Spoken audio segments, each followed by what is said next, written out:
बच्चों अगर मैंने 100 ml पेट्रोल ले लिया और 100 ml वाटर ले लिया सेम कंटेनर्स में, सिमिलर कंटेनर्स में, है ना, ऑफ सेम वॉल्यूम, तो कौन पहले वेपराइज होगा, है ना।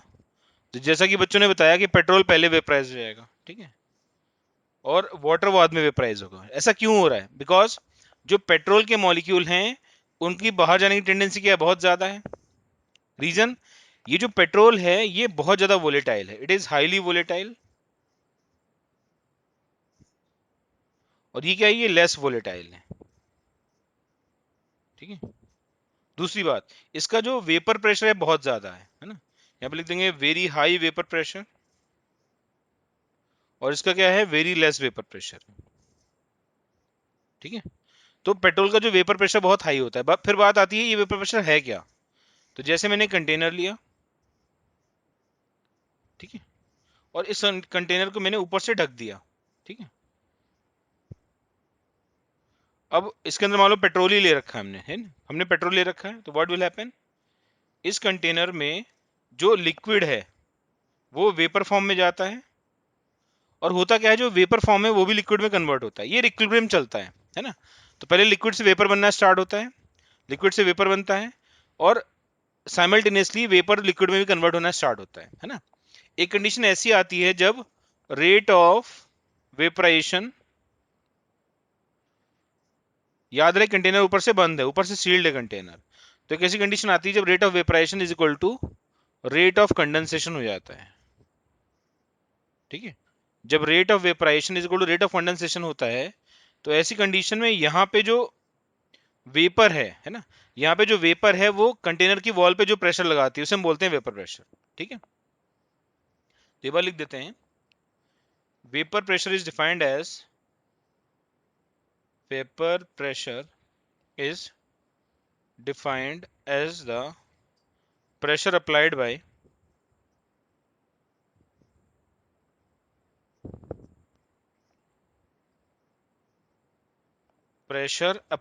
the vapor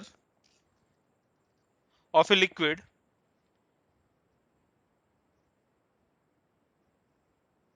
on the walls of container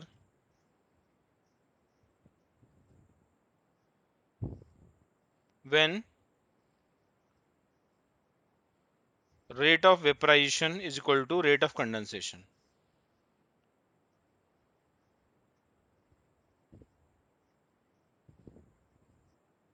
ठीक है। Vapor pressure is defined as the pressure applied by the vapor of a liquid on the walls of container when rate of vaporization is equal to rate of condensation। ये clear है? सभी बच्चों को ये definition लिखनी है। तो एक वोलेटाइल लिक्विड ऐसा होता है जिसका वेपर प्रेशर बहुत ज्यादा होता है। लो वोलेटाइल कौन सा होता है, जिसका वेपर प्रेशर कम होता है, ठीक है।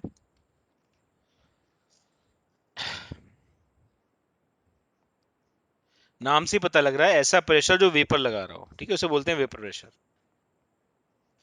क्लियर है बच्चों? एक ऐसा प्रेशर जो वेपर लगा रहा है उसे बोलते हैं वेपर प्रेशर। क्लियर है मेरे बच्चों को? ठीक है।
बेटा पेट्रोल इथेनॉल से भी ज्यादा वोलेटाइल होता है, ठीक है। पेट्रोल जो होता है वो इथेनॉल से भी ज्यादा वोलेटाइल होता है, यस, ठीक है।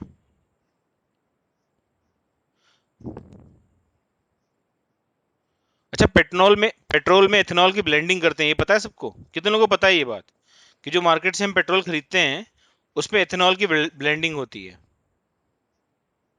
क्यों ब्लेंडिंग करते हैं? Reason? For saving pollution. Okay, pollution भी कह सकते हो, साथ में ये भी कह सकते हो कि हमें बाहर से थोड़ा सा कम कम क्रूड ऑयल खरीदना पड़ता है, तो हमारे डॉलर जो है कम खर्च होते हैं। अगर हम बाहर से कोई चीज इंपोर्ट करते हैं तो हमारे डॉलर्स जो है वो डॉलर्स के टर्म में ट्रेड होता है, तो हमें डॉलर देने पड़ते हैं, ठीक है। और अगर रिजर्व बैंक के पास डॉलर कम होते हैं तो वो कंट्री के लिए अच्छी बात नहीं है, ठीक है। अगर हमारी रिजर्व बैंक ऑफ इंडिया के पास डॉलर कम होते हैं तो it's not a good sign for country, ठीक है। इसे हम बोलते हैं बैलेंस ऑफ पेमेंट। क्या बोलते हैं? Balance of payment. तो किसी भी कंट्री के पास जो हार्ड करेंसीज हैं, जैसे डॉलर है, पाउंड है, जैपनीज येन है ना, तो ये सब क्या होना चाहिए? मतलब भर का सफिशिएंट अमाउंट रहना चाहिए ताकि हम फॉरेन कंट्रीज से ट्रेड कर सकें। अगर हार्ड करेंसी कम होती है तो हमें ट्रेड करने में प्रॉब्लम आती है, because no one takes our Indian rupee, है ना। उन्हें जब ट्रेड करना है तो उन्हें डॉलर चाहिए होते हैं। क्यों? क्योंकि डॉलर पूरे वर्ल्ड में एक्सेप्टेबल है, ठीक है। चलो, नेक्स्ट हेडिंग है बॉइलिंग पॉइंट। इसकी डेफिनेशन मुझे स्नेहा बताएगी, बहुत ही प्यारी बच्ची है। बता, बॉइलिंग पॉइंट क्या होता है? स्नेहा बता, बोल। What is boiling point? ये मत बोलना the temperature at which liquid boils, क्योंकि अगर मैं पानी की बात करूं तो वो 100 डिग्री से पे ही बॉयल करेगा, 200 पे ही बॉयल करेगा, 110 पे ही बॉयल करेगा, 103 पे ही बॉयल करेगा, 101 पे ही बॉयल करेगा, और 300 पे भी बॉयल करेगा। इसमें से कौन सा बॉइलिंग पॉइंट है? बताओ, जल्दी बताओ।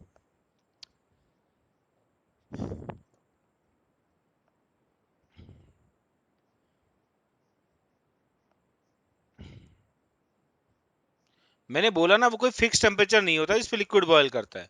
मैं सीधे 110 डिग्री पे रख दूं पानी को तो बॉयल करने लगेगा ना। लिख लो, वेपर के प्रेशर के टर्म्स में डिफाइन करते हैं। स्टार्टिंग मैटर्स, स्टार्टिंग की बात नहीं है यहाँ पे, लिख लो एक बार, है ना, डेफिनेशन। हाँ, तुम एक तरीके से ये बोल सकते हो, the minimum temperature at which liquid start to boil. Minimum word लगा दिया तो वो बॉइलिंग पॉइंट को रेफर करेगा, ठीक है। डिफाइन कैसे करते हैं वो देख लो टेक्निकली, है ना। It is the temperature at which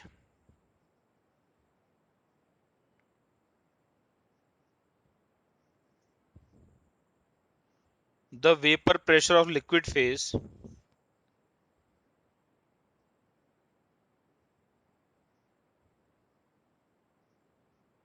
is equal to atmospheric pressure.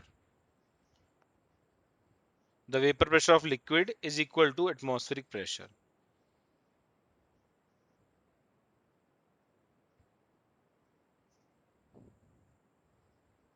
ठीक है, it is the temperature at which the vapor pressure of liquid is equal to atmospheric pressure, ठीक है। इसको हम बोलते हैं बॉइलिंग पॉइंट। ये क्लियर है? Boiling point is the temperature at which the vapor pressure of liquid is equal to atmospheric pressure.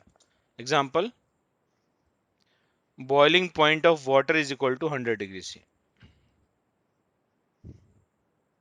ठीक है।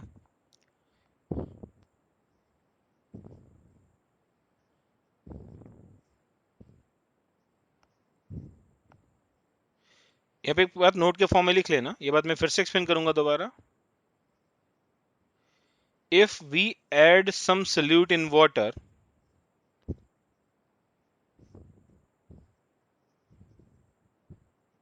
water या ब्रैकेट में solvent, if we add some solute in water or solvent, then the boiling point of solution, boiling point of solution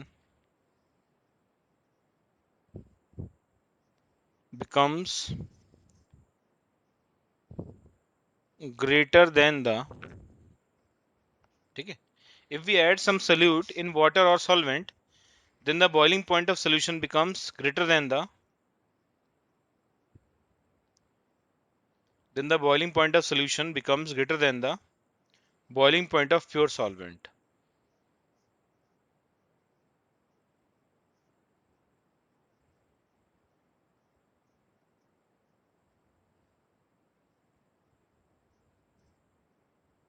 जैसे example, अगर pure water है versus हमारे पास salt water है, अगर हमारे पास प्योर वाटर है वर्सेस सॉल्ट वाटर है ना, एक हमने प्योर वाटर ले लिया वर्सेस एक हमने सॉल्ट वाटर ले लिया, तो इसका बॉइलिंग पॉइंट हो जाएगा 100 डिग्री C, और इसका बॉइलिंग पॉइंट जो हो जाएगा वो हो जाएगा 104 डिग्री C, ज्यादा हो जाएगा। एक क्वेश्चन है मेरे पास, वेपर प्रेशर के बारे में क्या बोल सकते हैं हम लोग? अगर हमने कोई सल्यूट ऐड किया तो वेपर प्रेशर बढ़ेगा या कम होगा? सोच के बताओ, निम्बालकर तू बता। अगर हमने कोई सल्यूट ऐड किया तो वेपर प्रेशर क्या होगा? डिक्रीज होगा, बढ़ेगा? क्या बोल सकते हैं? रीजन के साथ बताना है। रीजन रीजन रीजन, ऐसे नहीं, रीजन क्या होगा? स्नेहा भी गली डिक्रीज होगा। What could be the reason? As the volatile nature will reduce. अच्छा, चलो तुम्हारा आंसर सही है वैसे, है ना, लिख लो इस चीज को। मैं इसे और अच्छे तरीके से एक्सप्लेन करूंगा एक बार। तुम्हारा पॉइंट बिल्कुल वैलिड है वैसे, है ना, I completely agree with your argument. इसका वोलेटाइल नेचर कम हो जाएगा। क्यों कम होगा मैं बताऊंगा अभी, ठीक है, नोट के फॉर्म में लिख लो। If we add some solute to pure solvent then its vapor pressure decreases, then its vapor pressure decreases। ठीक है, ये बात लिख लो सब लोग, नोट करो जल्दी से। तीनों बातें नोट करो।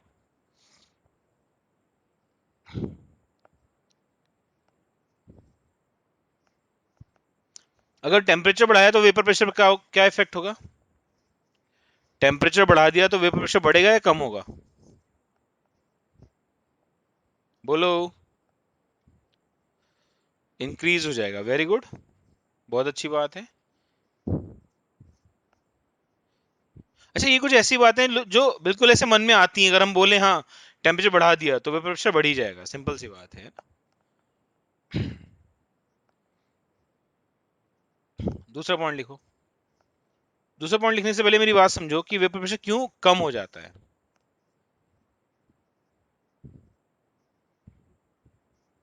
ठीक है, ये मैंने कंटेनर बनाया, इसमें सिर्फ सॉल्वेंट है, इसमें सिर्फ प्योर सॉल्वेंट है।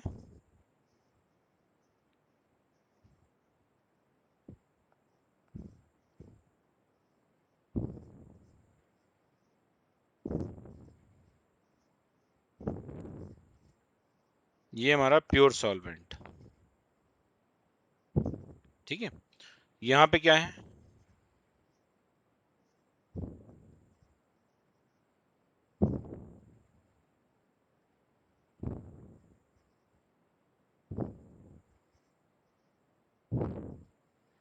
यहाँ पे सॉल्वेंट है प्लस सल्यूट है।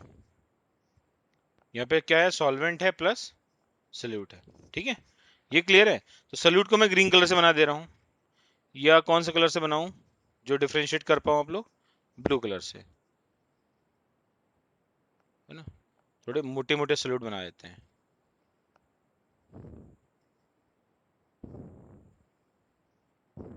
ठीक है, ठीक है, तो ये जो ब्लू कलर वाला है ये सल्यूट है, ठीक है, और ये जो रेड कलर वाला है ये सॉल्वेंट है। यहाँ पे जो रेड कलर है वो सॉल्वेंट है सिर्फ, ठीक। अब सोचो आप, देखो, वेपराइजेशन के लिए जितना सरफेस एरिया ज्यादा होता है उतना इजीली वेपराइजेशन होता है, ठीक है। इसका आप बहुत अच्छा एग्जांपल ये दे सकते हो, ग्लास में पानी भर के रख दो और एक बहुत बड़े से कंटेनर में पानी भर के रख दो, इस टाइप से, है ना, इसमें भी हमने 50 ml पानी रखा और इसमें भी हमने 50 ml पानी रखा। दोनों में से जो कंटेनर बड़ा है उसमें से जल्दी वेपराइजेशन हो जाता है, क्यों? क्योंकि एरिया ज्यादा होता है।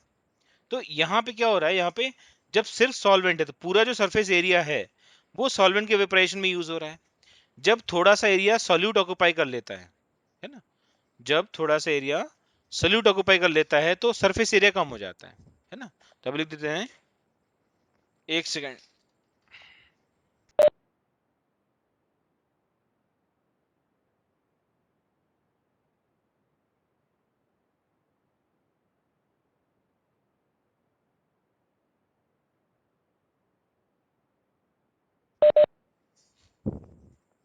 समझ आ रहा है बेटा सबको? अगर यहां पे लिख देते हैं हम कि लेस सरफेस अवेलेबल,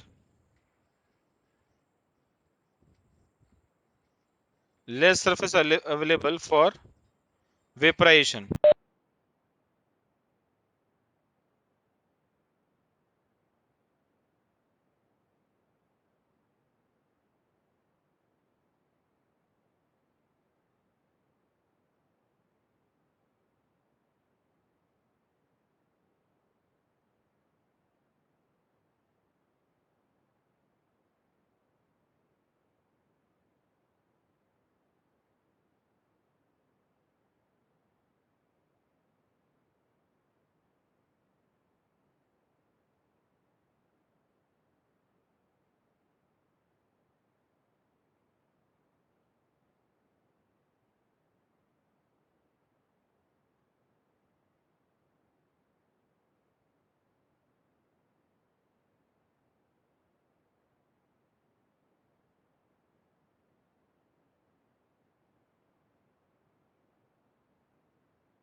अभी आवाज आ रही है? तो यहाँ पे मैं कह सकता हूँ less surface area available for vaporization, यहाँ पे बोल देंगे more surface area, more surface area available for vaporization. ठीक है, ऑफ सॉल्वेंट। ठीक है, ये बात समझ में आ रही सबको? तो जब सरफेस एरिया बढ़ जाता है वेपराइजेशन के लिए, तो वेपर प्रेशर भी बढ़ जाता है। ठीक है, तो मैं बोल सकता हूं सीधे देसी भाषा में कि जो वेपर प्रेशर है is directly proportional to surface area. ठीक है, सरफेस एरिया के डायरेक्टली प्रोपोर्शनल है, ये बात ध्यान रखेंगे सब लोग।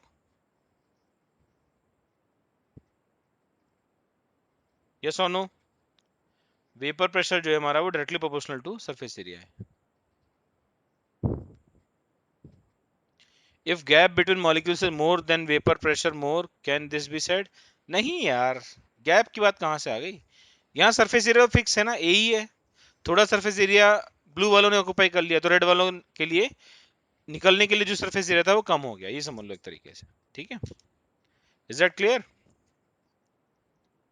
अरे यार, सिर्फ 17 की टीम खेल रही है फील्ड में, है ना, फुटबॉल मारना है, तो सब 17 वाले ही हैं तो वही लोग मारेंगे। बीच में आ गए पूना वाले, ठीक है, तो जब पूना वाले आ गए तो फिर इनके चांसेस कम हो गए ना फुटबॉल को मिलने के। समझ में आ रहा है ना? कुछ वैसा यहाँ पे भी हो रहा है। यहाँ दो टाइप के पार्टिकल्स हैं, यहाँ पे सिंगल टाइप के पार्टिकल्स हैं, तो इसलिए यहाँ पे वेपराइजेशन कम होता है, इसलिए वेपर प्रेशर कम हो जाता है। ठीक है, इज दैट क्लियर?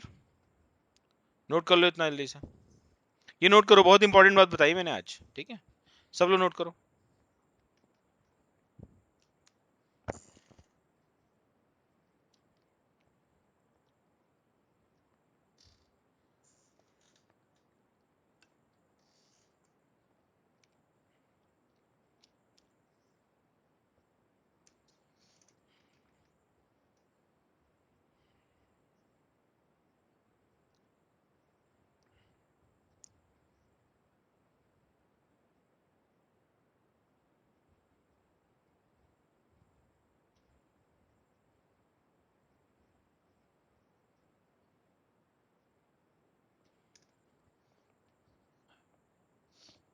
लिख लिया बेटा?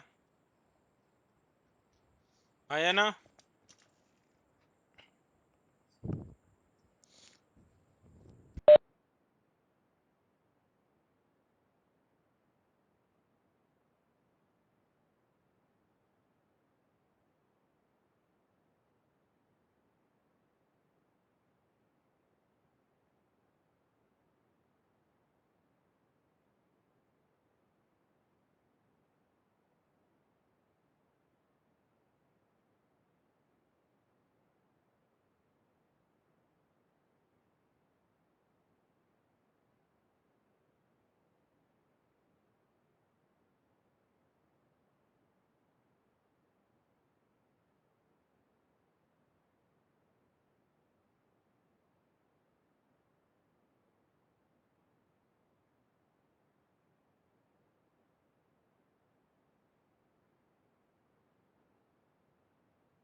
डन। चलो आगे देखो, अगली लाइन डालो, फ्रीजिंग पॉइंट। फ्रीजिंग पॉइंट क्या होता है?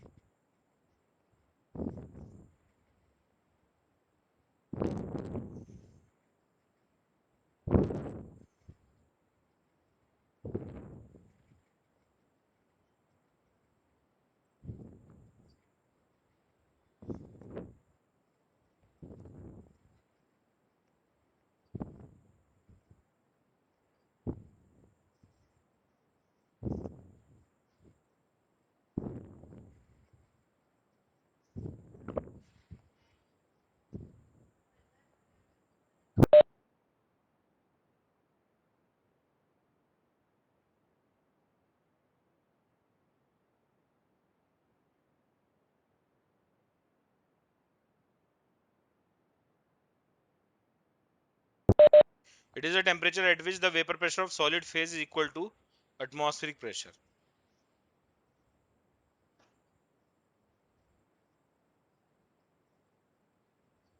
ठीक है, तो आप बोलोगे सर सॉलिड फेज में वेपर प्रेशर क्यों होगा? सॉलिड में भी वेपर प्रेशर होता है बट बहुत कम होता है। ठीक है, समझ में आ रहा है? सॉलिड फेज में भी वेपर प्रेशर होता है बट बहुत कम होता है। ठीक है, तो उसी टेम्परेचर को हम लोग बोलते हैं वेपर प्रेशर। क्लियर है? मतलब आप बोल सकते हो टेंडिंग टू जीरो होता है, बट होता है, मतलब, है ना, बिल्कुल जीरो नहीं होता। तो ये फ्रीजिंग पॉइंट, एग्जांपल में freezing point of water is equal to 0 degree C.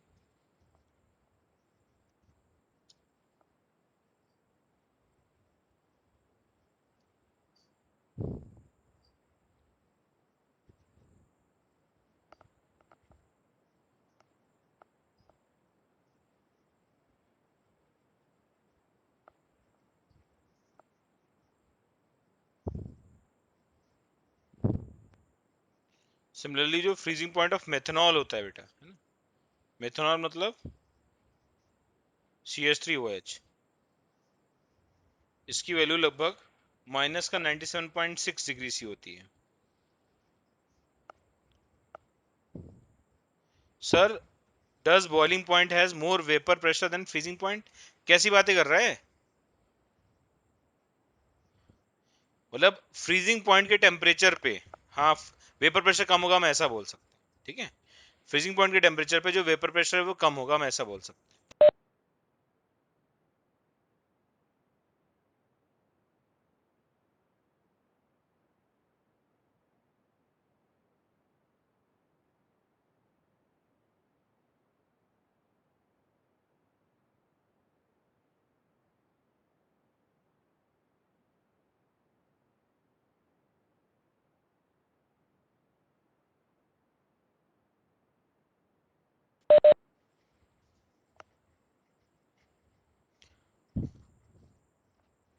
Atmosphere pressure is large quantity. हाँ बिल्कुल, तभी तो बॉइलिंग पॉइंट 100 डिग्री सी पे होता है और फ्रीजिंग पॉइंट 0 डिग्री सी पे।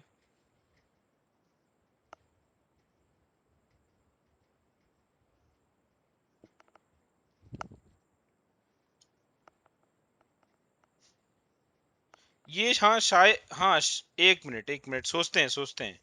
Freezing point,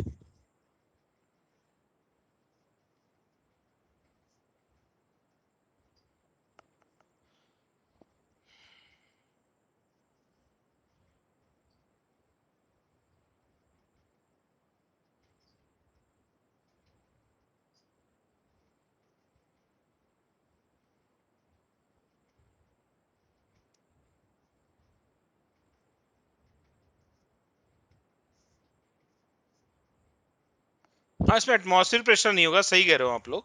it is a temperature at which the vapour pressure of solid phase is equal to vapour pressure of liquid phase होगा। ये मैंने गलत लिख दिया, सॉरी, है ना, माफ करना, गलती हो गई। Equal to vapour pressure of liquid phase, है ना। एक्चुअली मैं ग्राफ भी बता देता हूँ ताकि कोई कंफ्यूजन ना रहे, है ना। मैं अपने बच्चों को ग्राफ भी बता देता हूँ ताकि कंफ्यूजन ना रहे। ठीक है, ग्राफ में बना बनाया ऑलरेडी है, मैं अपलोड कर रहा हूँ, रुको, है ना, एक सेकंड थांबा।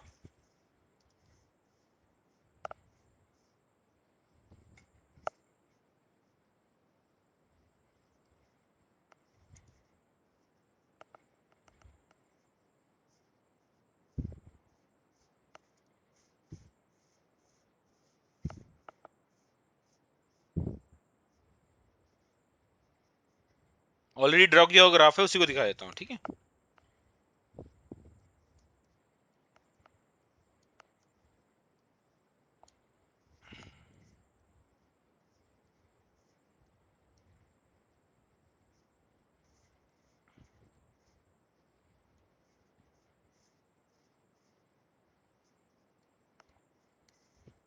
ये देखो बेटा, है ना, तो ये ग्राफ बनाया, इधर हमने वेपर प्रेशर प्लॉट किया है, ठीक है, इधर वेपर प्रेशर प्लॉट किया है, इधर टेम्परेचर प्लॉट किया है ना। तो ये जो ग्राफ दिख रहा है तुम्हें, ये ब्लैक वाला है ना, this is plotted for vapour pressure of solid phase है ये, this is vapour pressure of solid phase है। और ये जो ऑरेंज वाला दिख रहा है, ये vapour pressure of liquid phase है, it is vapour pressure of pure liquid, ठीक है। ये दोनों जहां पे इंटरसेक्ट करते हैं, वो चीज क्या है, वो फ्रीजिंग पॉइंट है। तो ये हमारा फ्रीजिंग पॉइंट हो जाएगा। Is that clear? बोलो बच्चों, सभी को समझ में आ रहा है? मैं क्या करता हूं, ये ग्राफ ना उठा के सीधे पेश कर देता हूं वहां पे, ठीक है। कोई कंफ्यूजन रहना नहीं चाहिए, है ना, मेरी बात समझ में आ रही है ना, कोई भी कंफ्यूजन रहना नहीं चाहिए। तो मैं ये कंट्रोल शिफ्ट टैब ये वाला ग्राफ यहाँ पेश कर देता हूँ, ठीक है। तो फ्रीजिंग पॉइंट वो टेम्परेचर है जिसपे vapour pressure of solid phase और vapour pressure of liquid phase बराबर होते हैं, है ना। और ये मैंने थोड़ा सा हाँ गलत लिख दिया था कि vapour pressure of atmosphere pressure के बराबर होगा, ये बात गलत लिख दी थी, ठीक है, इसको सही कर लेना सब लोग, ठीक।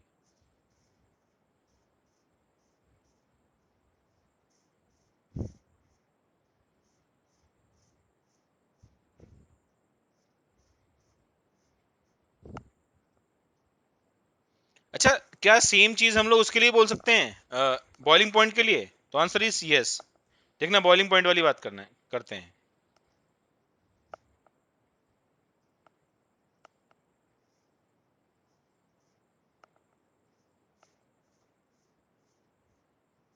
हाँ, इसी में देखो ऊपर,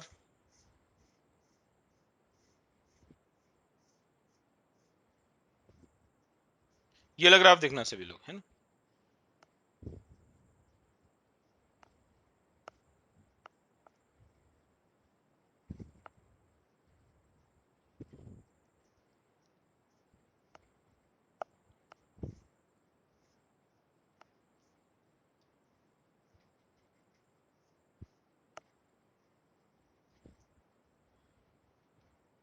ग्राफ देखो बेटा सब लोग, इधर हमने वेपर प्रेशर प्लॉट किया है ना, इधर टेम्परेचर प्लॉट किया हुआ है। तो वेपर प्रेशर ऑफ सॉल्वेंट हमने सपोज प्लॉट किया, तो जिस पॉइंट पे सॉल्वेंट का वेपर प्रेशर कितना हो रहा है, 1 एटीएम हो रहा है, उसी पॉइंट को हम बोल रहे हैं बॉइलिंग पॉइंट। तो ये जो पॉइंट दिख रहा है ना तुम्हें, टीबी नॉट, तो टीबी नॉट जो है वो boiling point of pure solvent है। क्या बात समझ में आ रही है? The temperature at which vapour pressure of liquid is equal to atmospheric pressure, ये क्लियर है? ये जो टीबी है, ये क्या है, ये बॉइलिंग पॉइंट ऑफ सोल्यूशन है, ये बॉइलिंग पॉइंट ऑफ सोल्यूशन है। ये बात समझ में आ रही है? क्योंकि the temperature at which vapour pressure is equal to atmospheric pressure. क्या मेरी बात समझ में आ रही है बच्चों को? हाँ या ना? तुम लोग ग्राफ ड्रॉ कर लो तो बहुत बढ़िया रहेगा। सब बच्चों को समझ में आया ना? यस और नो? रिप्लाई तो कर दो। स्नेहा, तुझे क्लियर है?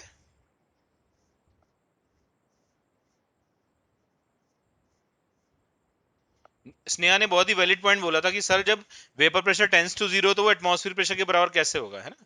तो वहां पे मैंने एक हल्की सी मिस्टेक कर दी। मैं चेक कर रहा था बच्चे सो तो नहीं रहे हैं, ठीक है, ओके। तो बेसिकली सॉलिड फेज का वेपर प्रेशर क्या होगा, लगभग बहुत कम होगा, टेंडिंग टू जीरो ही होगा। और वो वेपर फेज अगर लिक्विड फेज के बराबर हो जाए, लिक्विड के वेपर प्रेशर के, तो उस पॉइंट को हम फ्रीजिंग पॉइंट बोल देते हैं, ठीक है। उसी को हम लोग फ्रीजिंग पॉइंट बोलते हैं, ठीक है।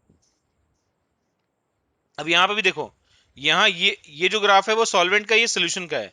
तो ये वाला जो पॉइंट आ रहा है टीएफ, ये फ्रीजिंग पॉइंट ऑफ सोल्यूशन है, it is the freezing point of solution. Is that clear? बोलो बच्चों, ग्राफ बना लो आप लोग, दोनों ग्राफ बना लो, पहले इसको ड्रॉ करो, उसके बाद वो वाला ड्रॉ करो। अब कभी भूलना मत आप लोग, है ना, बॉइलिंग पॉइंट मतलब temperature at which vapour pressure of liquid is equal to atmospheric pressure, और फ्रीजिंग पॉइंट वो टेम्परेचर है जिसपे सॉलिड और लिक्विड फेज दोनों के वेपर प्रेशर सेम होते हैं, ठीक है।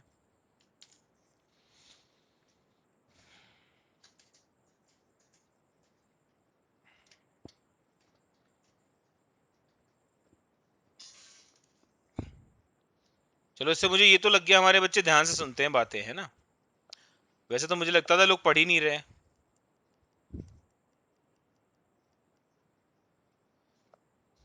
कुछ बच्चे तुम्हारे आते जाते रहते हैं। आए 2 सेकंड क्लास की, फिर निकल गए, फिर आए, फिर 2 सेकंड क्लास की, फिर निकल गए। वे पता नहीं कहाँ पे रहते हैं, इनका नेट ही नहीं चलता है।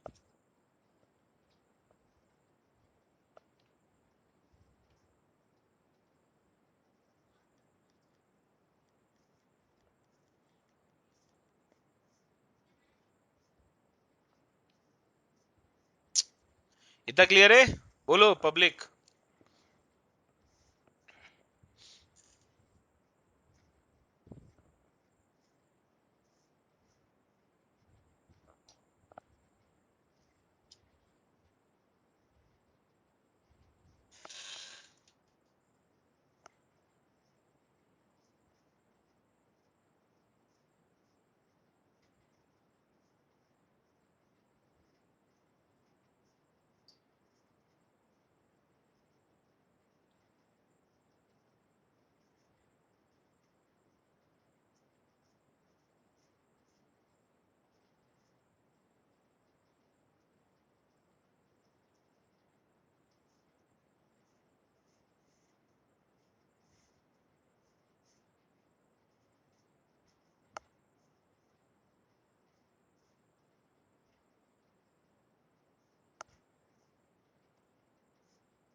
कर लिया बेटा?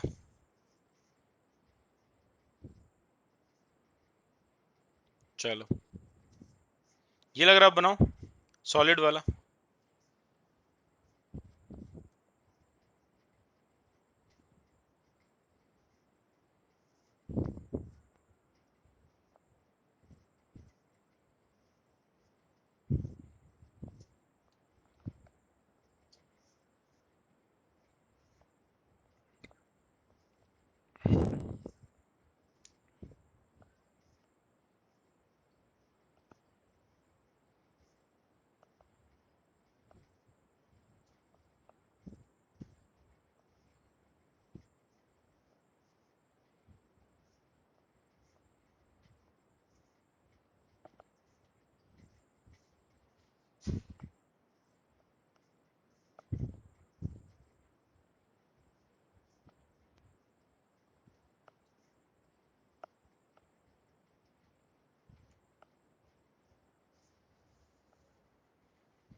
बना लिया बेटा सबने? डन। ओके चलो अगली रीड डालो आप लोग, राउल्ट्स लॉ। ठीक है, राउल्ट्स लॉ का स्टेटमेंट आप लोग यहीं से बुक से ही लिख लो, फिर मैं समझाता हूँ क्या है ना? कितने लोगों ने cold drink P by the way, है ना? कितने लोगों ने कोल्ड ड्रिंक पी हुई है? सबने पी होगी। ठंडा मतलब कोका कोला, है ना? यस और नो? ठंडा पी को निकल गई, मेरे को प्यासा छोड़ गई, है ना? Coke, Fanta, Pepsi. आजकल वैसे क्या बोलूं मैं, जूनियर फैंटा जो है वो सीएम बना हुआ है, एक स्टेट है इसका नाम निरुत्तर प्रदेश है। तो ये सारे कोल्ड ड्रिंक पिए ही होंगे। कोल्ड ड्रिंक जब अपन ओपन करते हैं सडनली गैस निकलती है ना? कौन सी गैस निकलती है? The gas is CO2। ठीक है, तो what is the reason? The reason is ये जो कोल्ड ड्रिंक्स हैं वो हाई प्रेशर पे स्टोर्ड होते हैं। ठीक है, तो यहाँ पे cold drinks are stored at high pressure. कोई बता सकता है क्यों? What is the reason? Cold drinks are stored at high pressure and low temperature. कौन बताएगा रीजन इसका? ये अपना जो हड़पसर वाला बच्चा है, क्या नाम है इसका? हीरो, बता मुझे। आर्यन, इसका नाम भी हीरो ऐसा है, राज आर्यन। हाई प्रेशर पे क्यों स्टोर करते हैं कोल्ड ड्रिंक्स? बता भाई, बहुत कोल्ड ड्रिंक पिए तूने, है ना?